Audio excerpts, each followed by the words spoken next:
Natural star নানির the paradise গ্লিমসের teaser দেখে চমকে গেছে অনেকেই, সেই সঙ্গে অনেকে পাচ্ছে ভয়, নানি কি হারাবে তার লয়াল দর্শক।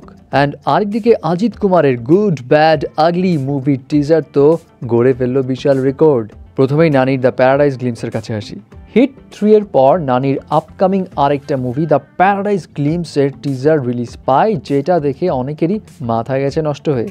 মানে নানির প্রেজেন্টেশন ছিল পুরাই ডিফারেন্ট লেভেলের, প্লাস টিজারে যে ন্যারেশন শোনা যায় সেটা শুনেও বোঝা যাচ্ছে যে কাহিনী তো অনেক ইউনিক লেভেলের হবে, যেখানে বলা হচ্ছে এক দেহ ব্যবসায়ী নারীর ছেলে হলো এই নানি, যে কিনা পরবর্তীতে হয়তো একজন ওয়ারিয়রের রূপ নেয়। টিজারে যদিও নানির চেহারা দেখানো হয়নি, বাট এখানে মার্কার যে হবে ভরপুর, তাও র লেভেলের, এটা তো শিওর শট। এখন এই টিজার খারাপ লাগার কিন্তু কোনো কারণ নেই, বাট এর আগে হিট 3-তে রকচটা পুলিশ অফিসার, আবার এখন এখানেও একজন অন্ধকার জগতের ওয়ারিয়রের রোলে। সো ব্যাক টু ব্যাক এই টাইপের রোল দেখে না অনেকেই মনে করছে ওই যে জার্সি হাই পাপা করা যে নাইস গাই নানি ছিল, সেই নানি এই ডার্ক শেডস এর রোল করতে গিয়ে তার যে লয়াল একটা ফ্যামিলি অডিয়েন্স আছে না, সেইটা আবার হারিয়ে না ফেলে। এখন আপনার কাছে কি মনে হয়, ফিল্মি ক্যারিয়ারে বা সিনেমা চুজিং এর ক্ষেত্রে নানির এই যে ট্রানজিশন, সেটা কি তার অডিয়েন্সের মধ্যে কোনো নেগেটিভ প্রভাব ফেলতে পারে? আর হ্যাঁ, নানির এই মুভি কিন্তু রিলিজ পাবে 26শে মার্চ 2026।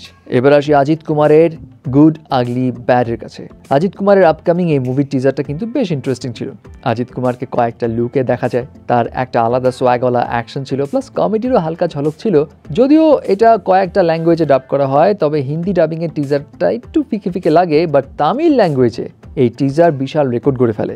জানা যায় তামিল ল্যাঙ্গুয়েজে বিগত সব মুভির মধ্যে এই মুভির টিজার 24 ঘন্টায় সবচাইতে বেশি ভিউ কামিয়েছে ইউটিউব থেকে। শুধু এখানেই শেষ নয়, এই মুভির হাইপ ওটিটি প্ল্যাটফর্মে এতটাই বেশি যে টাইমস অফ ইন্ডিয়ার রিপোর্টস থেকে জানা গেছে নেটফ্লিক্স নাকি অলরেডি 95 কোটি রুপি দিয়ে ওটিটি রাইটস কিনে ফেলেছে। আর এটার মধ্য দিয়ে এই সিনেমা হচ্ছে ওটিটি প্ল্যাটফর্মে অজিত কুমারের ক্যারিয়ারের সবচাইতে দামি মুভি। ইভেন বাজেটের ক্ষেত্রে কিন্তু এটা দামি মুভি।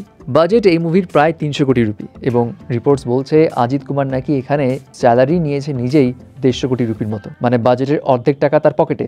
আর এই মুভিটা খুব সম্ভবত প্যান ইন্ডিয়ান আকারে রিলিজ পাবে, কারণ এই মুভির production house Maitri movie makers, যারা এর আগে পুষ্পা এবং পুষ্পা 2 বানিয়েছে। সো দেখা যাক সবকিছু মিলিয়ে 10 এপ্রিল যখন এই মুভি মুক্তি পাবে তখন বক্স অফিসে কেমন রেকর্ড সেট করতে পারে। এখন আপনার কাছে কোন মুভি টিজার সেরা লেগেছে, নানির দ্য গ্লিমস অফ প্যারাডাইস নাকি অজিত কুমারের গুড ব্যাড আগলি?